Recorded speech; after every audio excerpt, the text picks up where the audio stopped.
స్వాగతం. వివరాల్లోకి వెళితే దేశవ్యాప్తంగా ఎంతో ఆసక్తిగా ఎదురు చూస్తున్న 5 రాష్ట్రాల అసెంబ్లీ ఎన్నికల ఫలితాలు వెలువడుతున్నాయి.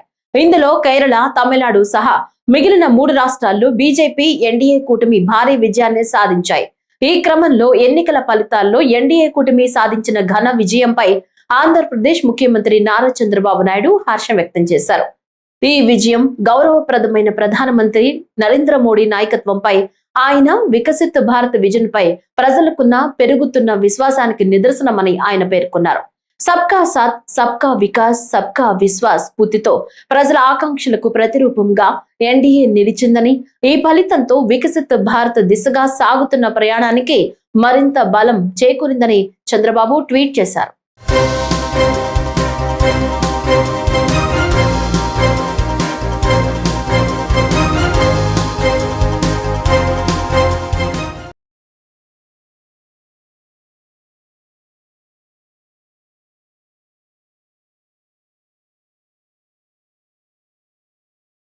తమిళనాడు అసెంబ్లీ ఎన్నికల్లో టీవీకే పార్టీ సంచలన ఆధిక్యాన్ని నమోదు చేస్తోంది.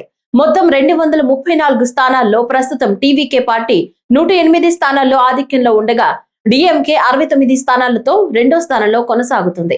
ఇక అన్నా డిఎంకే 57 స్థానాలతో 3వ స్థానంలో ఉంది. ఈ ట్రెండ్స్ ప్రకారం టీవీకే పార్టీ విజయాన్ని దాదాపు ఖరారైనట్లే కనిపిస్తున్నప్పటికీ పూర్తి ఫలితాలు వెలువడే వరకు వేచి చూడాల్సి ఉంది. ఇక టీవీకే పార్టీ జాతీయ అధికార ప్రతినిధి ఫెలిక్స్ గెరాల్డ్ మాట్లాడుతూ, ఏ సంకీర్ణం అవసరం లేకుండా సొంతంగా ప్రభుత్వాన్ని ఏర్పాటు చేస్తామని స్పష్టం చేశారు. ప్రజలు అవినీతి, కుటుంబ రాజకీయాలకు వ్యతిరేకంగా తీర్పిచ్చారని ఆయన పేర్కొన్నారు. ఇదిలా ఉండగా చెన్నైలోని పార్టీ ప్రధాన కార్యాలయం వద్ద టీవీకే కార్యకర్తలు సంబరాలు నిర్వహిస్తున్నారు.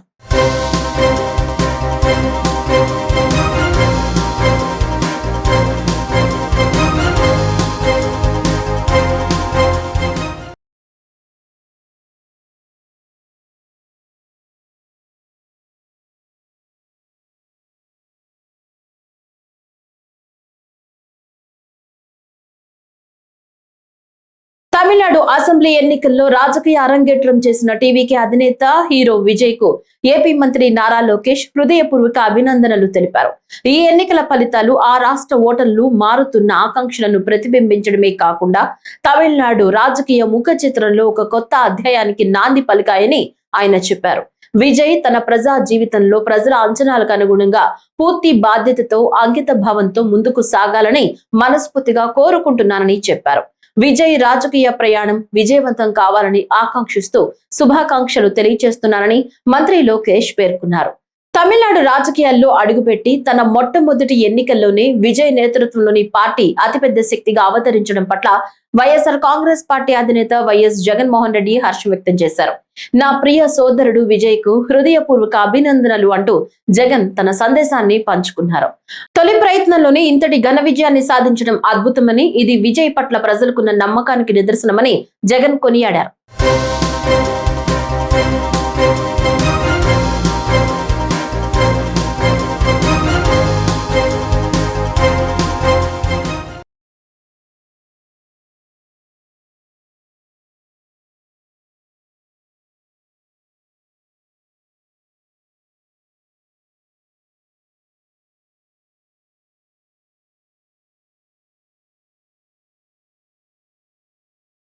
రాష్ట్రంలో వరి కొనుగోలు కేంద్రాల నిర్వహణపై కేటీఆర్ తీవ్ర విమర్శలు గుప్పించారు. రాష్ట్ర వ్యాప్తంగా 9,500 కొనుగోలు కేంద్రాలు ఉండాల్సి ఉండగా కేవలం 6,000 కేంద్రాలనే ప్రారంభించారని ఆరోపించారు. అంతేకాకుండా సంగారెడ్డి జిల్లాలో ఒక్క వరి కొనుగోలు కేంద్రం కూడా ఏర్పాటు చేయలేదని తెలిపారు. వరి కొనుగోలు జరగకపోవడానికి ప్రధాన కారణం సివిల్ సప్లైస్ కార్పొరేషన్ జరిగిన కుంభకోణమని ఆరోపించారు. ఆ సంస్థకు బ్యాంకులు లోన్లు ఇవ్వకపోవడంతో కొనుగోలు కేంద్రాలు తెరవలేని పరిస్థితి ఏర్పడిందని కేటీఆర్ వ్యాఖ్యానించారు. దీంతో రైతులు తీవ్ర ఇబ్బందులు ఎదుర్కొంటున్నారని ఆయన అన్నారు. గన్ని బ్యాగులు దొరికాయి, సుతిల్ దారం ఉండదు, అకాల వర్షాలతో నష్టం నిన్నైతే కప్పెతందుకు టార్పాలిన్లు లేవు. అంటే ఉద్దేశం ఏంది ప్రభుత్వం అంటే, అడ్డికో పావు షేరుకో రైతు బయటికి పోయి మళ్ళీ అమ్ముకోవాలి, దళారుల పాలు కావాలి ధాన్యం, మొత్తానికైతే రైతుకు మద్దతు ధర ఇచ్చే పరిస్థితి ఉండవద్దు అని చెప్పి ఇవాళ మొత్తంగా రేవంత్ రెడ్డి ప్రభుత్వం, కాంగ్రెస్ ప్రభుత్వం పనిచేస్తా ఉన్నది. దీనికి ప్రధానమైన కారణం సివిల్ సప్లైస్ కార్పొరేషన్ లో జరిగిన కుంభకోణమే. ఇవాళ రేవంత్ రెడ్డి గారు వరి కొనుగోలు చేయలేకపోవడానికి కారణం సివిల్ సప్లైస్ కార్పొరేషన్ లో జరిగిన కుంభకోణం. వాళ్ళ సివిల్ సప్లైస్ కార్పొరేషన్ సంస్థ 1,06,000 కోట్ల అప్పుల పాలైంది. ఆ అప్పుల పాలైపోయి ఇవాళ ఆ సంస్థకు ఎన్పీఏగా డిక్లేర్ అయిపోయి, అంటే ఆ సంస్థకి ఎవడు బ్యాంకులో పతార లేదు, నాన్ పర్ఫార్మింగ్ అసెట్ అయిపోయింది. అందుకే మరి ఇలా సంస్థకి వెళ్ళి పైసలు ఉడతలేవు కాబట్టి ఇవాళ సెంటర్లు తెరిచే పరిస్థితి లేదు. రేవంత్ రెడ్డి ప్రభుత్వం చేసిన కుంభకోణం సివిల్ సప్లైస్ కార్పొరేషన్లోనే దీనికి ప్రధాన కారణం. ఇంకొక మాట, నిన్నటికి నిన్న రంగారెడ్డి జిల్లాలో గౌరయ్య అనే ఒక రైతు ఐకేపీ సెంటర్లో అక్కడనే నిలబడి ఎండ దెబ్బ తగిలి అక్కడనే చచ్చిపోయింది. వరి కుప్ప మీద అక్కడనే చచ్చిపోయిన పరిస్థితి. మహబూబాబాద్ లో వెంకన్న అనే రైతు ఒకటే రోజు, నేను చెప్పేది ఒకటే రోజు నిన్నటి, మహబూబాబాద్ లో వెంకన్న అనే రైతు నిన్న సెంటర్లో కూసోని ఆఖరికి వానబడేటట్టుంటే అటూరికి ఇటూరికి ఆ టార్పాలిన్ కప్పేందుకు ఆయన మరి పంటను కాపాడుకునేందుకు ప్రయత్నం చేసి అక్కడికక్కడ పిడుగుపడితే సెంటర్లోనే ఆ వెంకన్న గారు కూడా చచ్చిపోయింది. అంటే ఇవి ఖచ్చితంగా ప్రభుత్వం చేస్తున్న హత్యలు. ఇవి ఖచ్చితంగా ప్రభుత్వమే రైతులను వాళ్లను సంపేతందుకు, వాళ్లకు ఊపిరి లేకుండా చేసేందుకు చేస్తున్న ప్రయత్నంగా కనబడతా ఉంది. నేను అడుగుతున్నా ముఖ్యమంత్రి గారిని, ఒక్క సెంటర్ అన్న చూసినవా, పోయినవా? నీ మంత్రులు ఒక్క సెంటర్ కన్నా పోయినరా? ఎక్కడో పోయి రిబ్బన్ కటింగులు అన్నట్టు పోజులు కొట్టుడు తప్ప కొనుగోలు ఎట్లయితున్నాయి, పైసలు పడుతున్నాయా లేవా, జోక్తుండ్రా లేదా, 5-6 కిలోల తరుగు ఒక్కొక్క మరి సెంటర్లో ఇయ్యాలా మీరు చూస్తే. ఆ రోజుల్లో రేవంత్ రెడ్డి గారు చాలా మాట్లాడారు, కానీ ఇవాళ ఒక్కొక్క సెంటర్లో ఒక్కొక్క రైతు ఇబ్బంది పడతా ఉన్నాడు, అవస్థలు పడుతుంటే ఒక్క మంత్రి పత్తా లేడు, ఒక ఎమ్మెల్యే పత్తా లేడు, ఎక్కడోళ్ళక్కడ తప్పించుకుని తిరుగుడు తప్ప ఇంకోటి లేనే లేదు. అమలాపురంలో క్రైస్తవ సంఘాలు భారీ శాంతి ర్యాలీ నిర్వహించాయి. చర్చిలపై జరుగుతున్న దాడులను ఖండిస్తూ గడియారం స్తంభం నుంచి నల్లవంతెన వద్ద ధర్నా చౌక్ వరకు ర్యాలీ సాగింది. బిషప్ అంబటి శామ్యూల్ ఆధ్వర్యంలో బిషప్ డానియల్ పాల్ నేతృత్వంలో ఈ కార్యక్రమం జరిగింది. ప్లకార్డులు ప్రదర్శిస్తూ దాడులను అరికట్టాలని ప్రభుత్వాన్ని డిమాండ్ చేశారు. అలాగే దళిత క్రైస్తవులకు ఎస్సీ హోదా కల్పించాలని కోరారు. ప్రభుత్వం తక్షణ చర్యలు తీసుకోకపోతే శాంతి ర్యాలీలకే పరిమితం కాకుండా ఉద్యమాన్ని తీవ్రతరం చేస్తామని సంఘ నాయకులు హెచ్చరించారు. అలాగే దళిత క్రైస్తవ హక్కుల సమాజం, అలాగే క్రైస్తవ హక్కుల పరిరక్షణ ఫోర్సు ఈ రీతిగా స్వచ్ఛంద సంస్థలతో సహవాసములతో ఈరోజు భారీ ఎత్తులో ఈ శాంతి ర్యాలీని ఏర్పాటు చేయడానికి దేవుడు కృప చూపాడు. ఈ ర్యాలీ ఏర్పాటు చేయడానికి గల ముఖ్య ఉద్దేశం ఏంటంటే, ఇటీ కాలంలో క్రైస్తవులను, దేవుని ప్రజలను, దైవ సేవకులను మేము ఆరాధిస్తున్న ప్రభు అయిన యేసుక్రీస్తుని చాలా సులకనగా, హేళనగా సోషల్ మీడియాలో అనేకులు తమ ఇష్టానుసారంగా మాట్లాడుతుంటే ఏ ఒక్కరూ స్పందించకుండా, ప్రభుత్వాలు ఏ విధమైనటువంటి చర్యలు తీసుకోకుండా, డిపార్ట్మెంట్ వారు ఏ చర్యలు తీసుకోకుండా, చివరికి ఎక్కడైనా ఒక సేవకుడు మాట తుడితే వెంటనే తీసుకెళ్లి వాళ్ళని జైల్లో పెట్టి బాధించటం.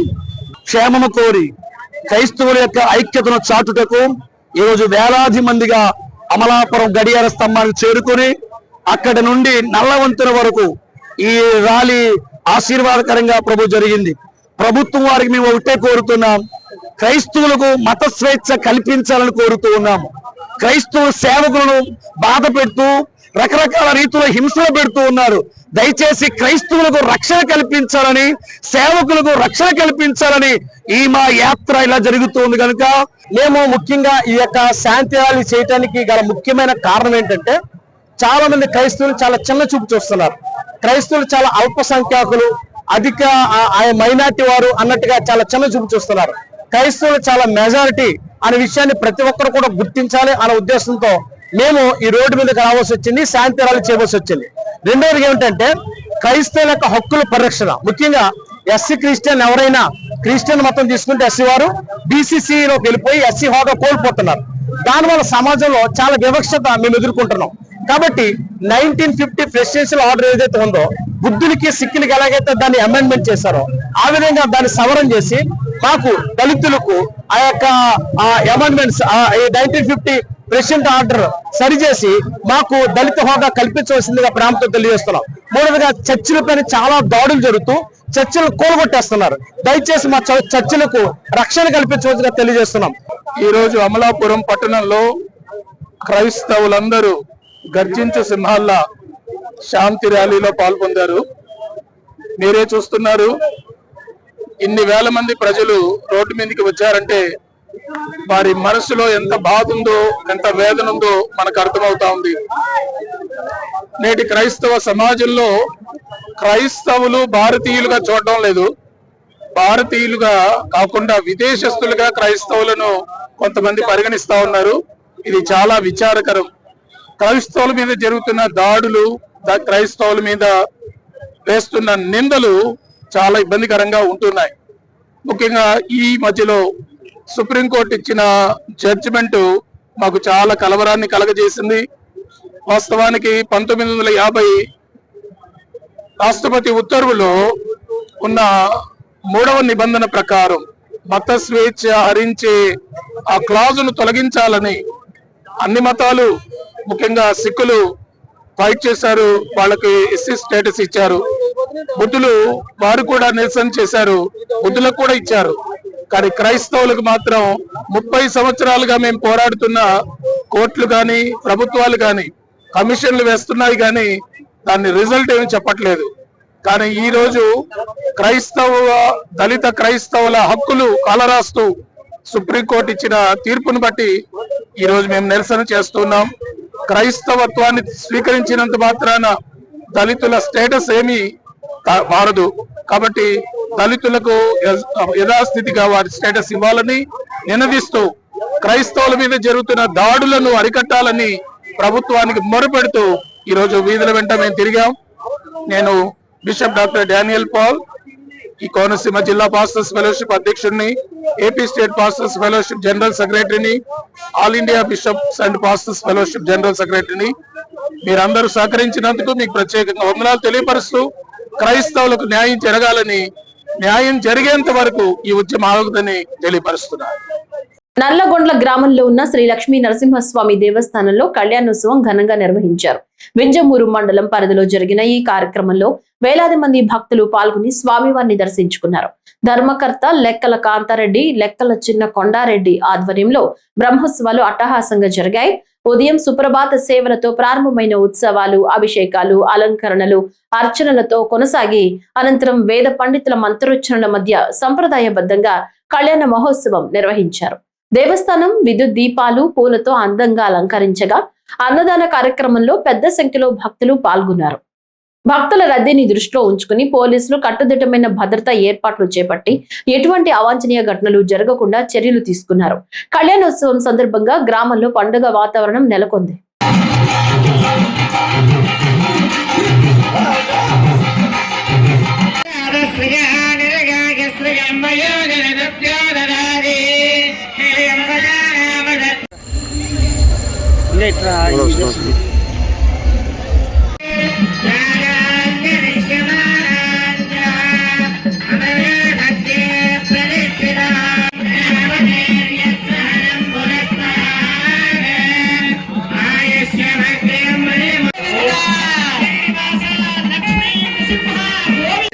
సువాసిని జన్మ ప్రాప్త్యర్థం దేవ్యాః మాంగళ్య ధారణం కరిష్యే అంటాం. సకల స్త్రీమూర్తులకు జన్మ జన్మలలోనూ కూడా పసుపు కుంకుమలతో సౌభాగ్యవతులుగా ఉండగలిగేటువంటి భాగ్యాన్ని ఆ తల్లి అనుగ్రహించాలి అని తల్లికి మాంగళ్య ధారణం చేశారు. అదేవిధంగా స్వామి వారికి యజ్ఞోపవీత ధారణం చేశాం. అదేమిటండి యజ్ఞోపవీతం ఇప్పుడేస్తున్నారు, స్వామికి ఉపనయనం కాలేదా అని సందేహం రాకూడదు. ఉపనయనంలో ఒక యజ్ఞోపవీతం వేస్తారు. వివాహమైన తరువాత గృహస్థాశ్రమ ధర్మాచరణ యోగ్యతా సిద్ధ్యర్థం ద్వితీయ యజ్ఞోపవీత ధారణం అని స్వామివారికి ఇప్పుడు గృహస్థాశ్రమ ధర్మంగా ఒక యజ్ఞోపవీతం వేశారు. అయితే మీరు గమనించి ఉంటారు, ఒక వెండి యజ్ఞోపవీతం వేశాము, మళ్ళీ ఇలాంటి ఒక నూనె యజ్ఞోపవీతం కూడా వేశాం. మరి అన్నెందుకు వేశారండి అని సందేహం రావచ్చు. వెండి యజ్ఞోపవీతమేమో స్వామివారి కొరకు గృహస్థాశ్రమం కొరకు వేశాము, మరొక యజ్ఞోపవీతం వేశాం కదా స్వామి, నీకు గృహస్థాశ్రమ ధర్మంతో పాటుగా మరొక ప్రధాన ధర్మం ఉన్నది. అదేమిటంటే మమ్మల్ని జాగ్రత్తగా చూసుకోవడం.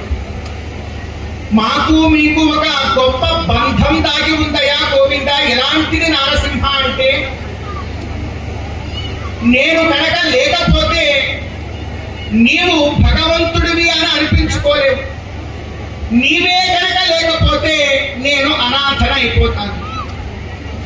తదహం త్వదృతే నాథవాన్ మధుతే త్వం దయనీయవాన్ చ విధి నిర్మితమే ఒక్కవంక హరిముఖ్యుండు ఆంజనేయుండు సన్నిహితుండై మరి ఒక్క వంక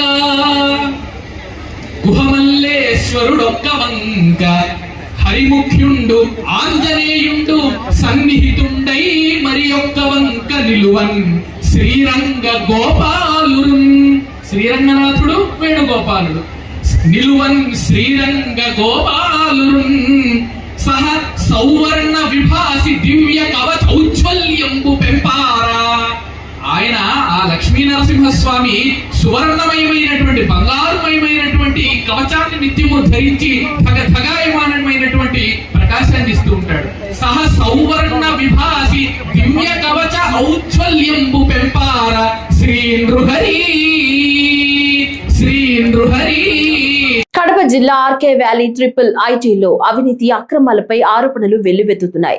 ఈ అంశంపై తక్షణ చర్యలు తీసుకోవాలని ఆప్కాస్ అవుట్సోర్సింగ్ ఎంప్లాయీస్ ఫెడరేషన్ రాష్ట్ర ప్రధాన కార్యదర్శి పి వెంకట సుబ్బయ్య డిమాండ్ చేశారు. దివంగత నేత డాక్టర్ వైఎస్ రాజశేఖర రెడ్డి ఆశయాలతో ఏర్పాటైన ఈ విద్యా సంస్థలో గత 2 ఏళ్లుగా పరిస్థితులు దిగజారాయని ఆయన విమర్శించారు. క్యాంటీన్ టెండర్లలో గోల్మాల్, ఫుడ్ సప్లై వ్యవహారాల్లో వివక్ష, విద్యార్థుల మధ్య గొడవలు పెరగటం వంటి అంశాలపై ఆయన ఆందోళన వ్యక్తం చేశారు. అలాగే హౌస్ కీపింగ్, సెక్యూరిటీ సిబ్బందికి సీనియారిటీకి విరుద్ధంగా ప్రమోషన్లు ఇచ్చారని, దీనిలో అవినీతి జరిగిందన్న ఆరోపణలు వినిపిస్తున్నాయని తెలిపారు. మహిళా ఫ్యాకల్టీ సమస్యలు, కార్మికులపై అన్యాయం, విధులకు తిరిగి తీసుకోకపోవడం వంటి అంశాలు కూడా ప్రస్తావించారు. ట్రిపుల్ ఐటీలో భద్రత లోపించిందని, మద్యం ఘటనలు కూడా చోటు చేసుకున్నాయని అన్నారు. కడప జిల్లా వేంపల్లె మండలంలో ఆర్కే వ్యాలీ ట్రిపుల్ ఐటీలో గత 2 సంవత్సరాల నుంచి అనేకత ఏర్పడిన దానికి గతంలో అక్కడ జరిగిన పరిణామాలను మనం చూస్తే అర్థమవుతుంది. గత 2 సంవత్సరాల నుంచి కుమారస్వామి గుప్తా అనే అతను డైరెక్టర్గా అక్కడ బాధ్యతలు చేపట్టించినప్పటి నుంచి ఇప్పటి వరకు ఆ యూనివర్సిటీలో అనేక అవకతవకలు జరుగుతూ ఉన్నాయి. దాంట్లో మీద గతంలో విద్యార్థులు పెద్ద ఎత్తున ఆందోళన చేశారు. అలాగే అక్కడ పనిచేస్తున్న ఫ్యాకల్టీస్ వాళ్ళకు సంబంధించిన వేతనాలు అరకొరగా ఉన్నాయి. డైరెక్టర్ గారు ఆ వేతనాలు ఇవ్వడంలో ఇబ్బంది చూపిస్తామని చెప్పి కోర్టుకు కూడా వెళ్ళారు. కోర్టు కూడా ఆ ఫ్యాకల్టీస్కి వేతనాలు ఇవ్వమని చెప్పారు. అలాగే ఎవరైతే ఫ్యాకల్టీస్ ఉన్నారో వాళ్ళకు రూములు కేటాయించడంలో కూడా అవకతవకలు జరుగుతున్నాయి. డైరెక్టర్ గారికి బుద్ధి పుట్టినట్టు నచ్చిన వాళ్ళకు మాత్రమే అక్కడ కేటాయింపులు చేస్తూ ఉన్నారు.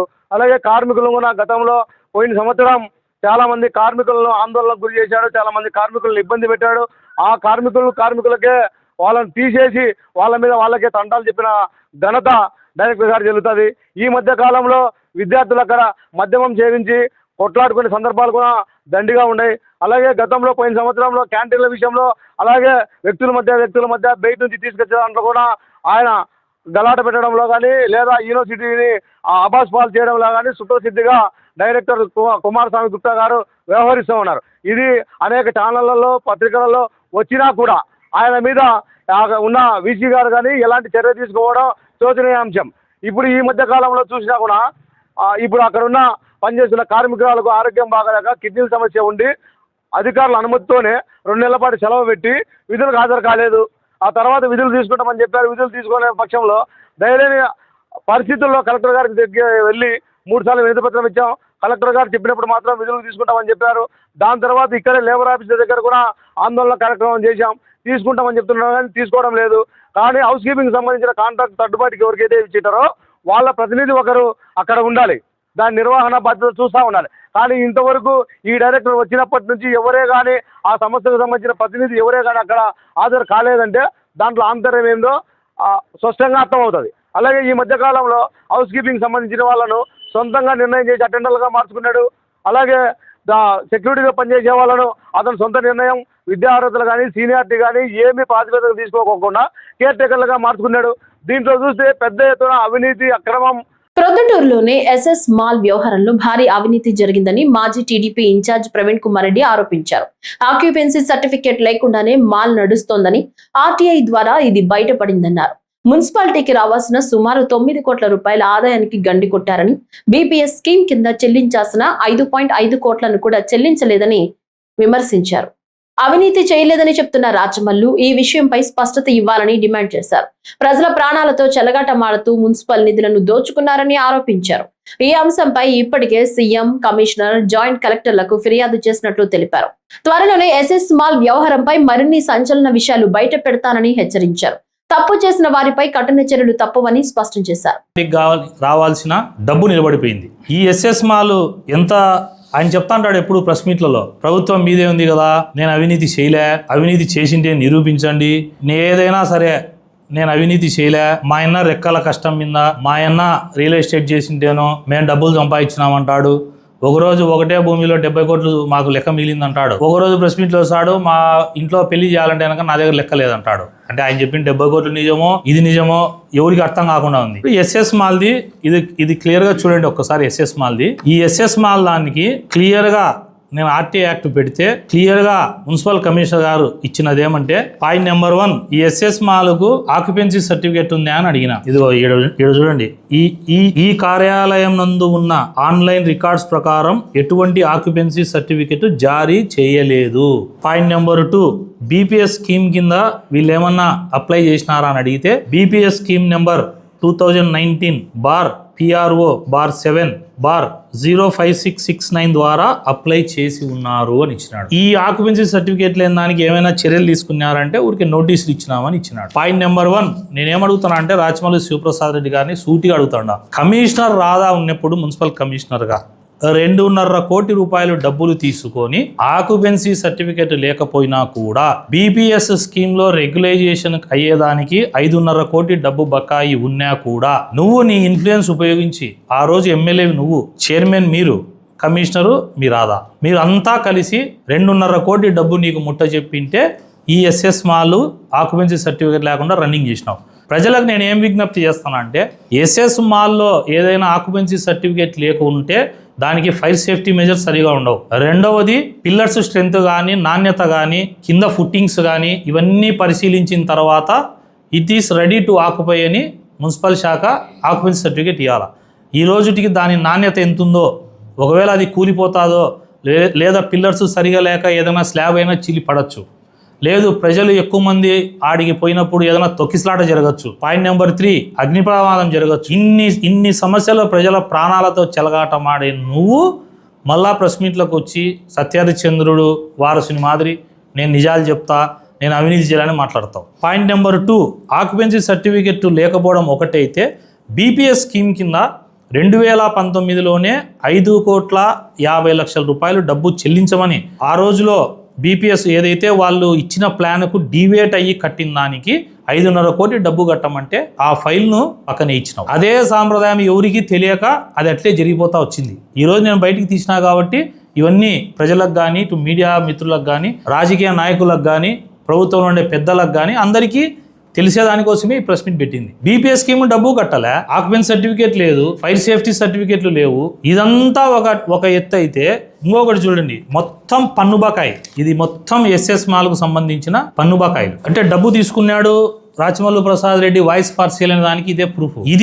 ఇది ఒక పాత్ర అయితే దీని వెనకాల చూడండి, మా మాడం సుధాకర్ రెడ్డి అన్న ఎగ్జిబిషన్ పాడినప్పుడు 60 లక్షలు, 70 లక్షలు, 80 లక్షలు ఆయన డబ్బు కట్టలే అని టెంట్ వేసి మున్సిపల్ ఆఫీస్ ముందర అట్లా రొమ్ములు ఇరగదీసి బాదుకొని మున్సిపాలిటీ లెక్క అంతా ప్రజలకు కట్టకపోతే లెక్క ఇది ప్రొద్దుటూరు అభివృద్ధికి ఉపయోగపడుతుంది అన్నావు. మళ్ళీ ఏం నాయన ఈ 2.5 కోటి బాకీ ఏం, ఈ 2.5 కోటి మొన్నటిదాకా చైర్మన్ ఉన్నా, నువ్వు ప్రతిపక్ష నాయకుడివి, మరి ఈ పన్ను బాకీ ఉన్నది ఏం ఒక్కరోజు కూడా అడగలేదే?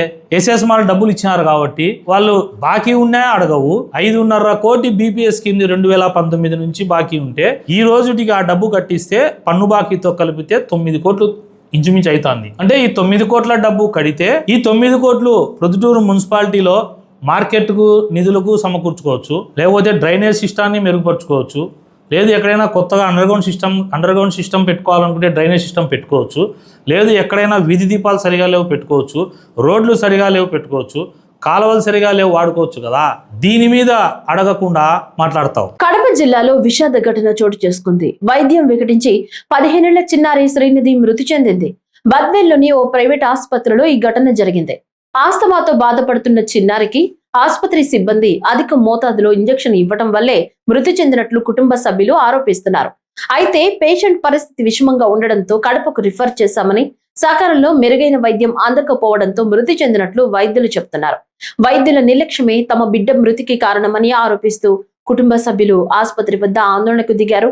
ఘటనపై విచారణ కొనసాగుతోంది. అన్నవా లేదా అన్నావు కదా, చెక్ చేసినప్పుడు కరెక్ట్ ఉండు నువ్వు చెక్ చేసిన కరెక్టే, చెక్ చేసిన కరెక్ట్ అయినప్పుడు ఇదో చేసి పెట్టింది ఇను నువ్వు ముందు పండి, మీరు పండి ఆటోకి పండి, మీరు పండి ఆటోకి పండి ఆటోలోకి వచ్చి తీసినావు, మీరు పండి ఆటోకి అప్పుడే నీ ముఖం చూసి నాకు అర్థమైంది, అప్పుడే నీ ముఖం చూసి నాకు అర్థమైంది, చెక్ చేసినప్పుడే నాకు అర్థమైంది. ఆటోలో తీయాల్సిన అవసరం ఏంది? మేము ఎందుకంటే అడిగినాం మీరు పండి ఆటో మీరు పండి ఆటో అవును పాస్ తీసుకొని వచ్చినాము లేదు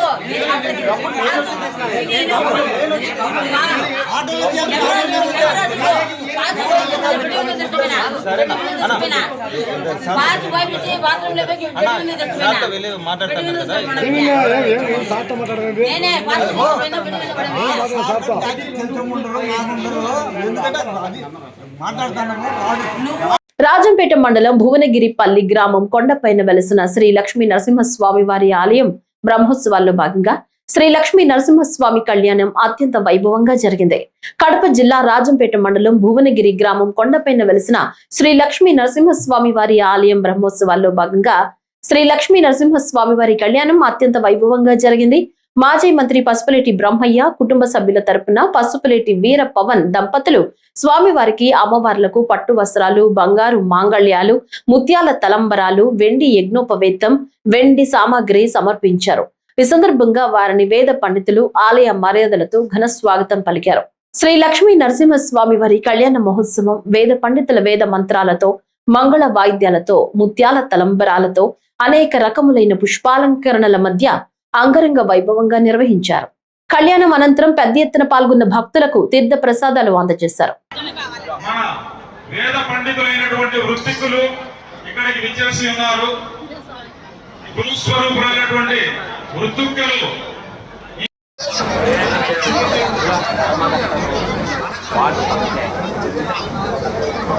దయచేసి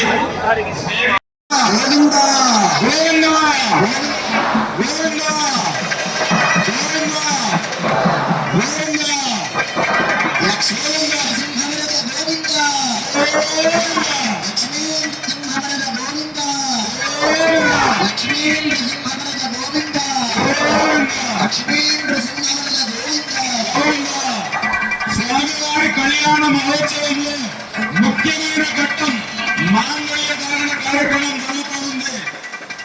తిలకించిన వారికి స్వామివారి కళ్యాణ మహోత్సవాన్ని తిలకించిన వారికి సర్వదా స్వామివారు ఎన్నుండి వారిని కాపాడుతారు.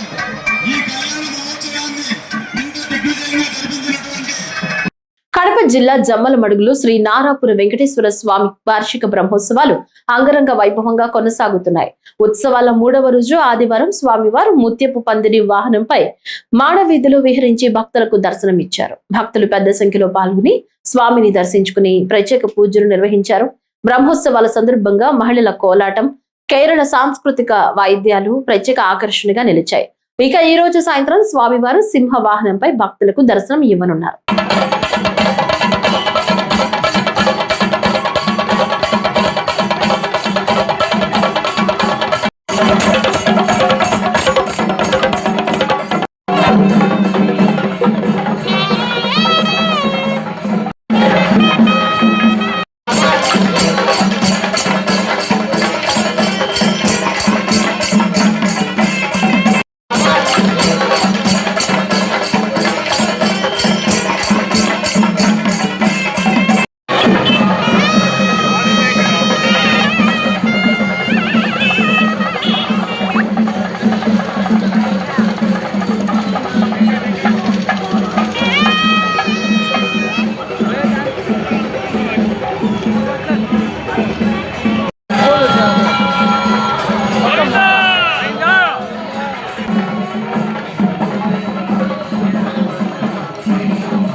మండలంలోని మాసాపేటలో విషాద ఘటన చోటు చేసుకుంది.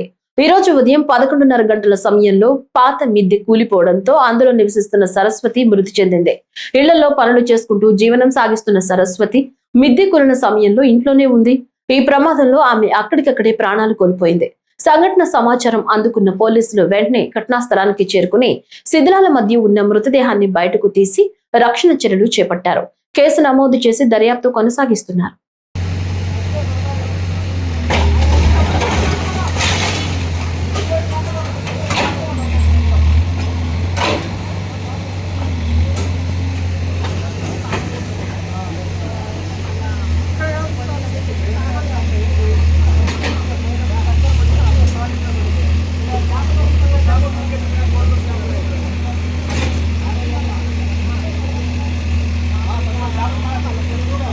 నీళ్ళు ఇచ్చినావా? ఈ వార్తలు ఇంతటితో సమాప్తం. నమస్కారం.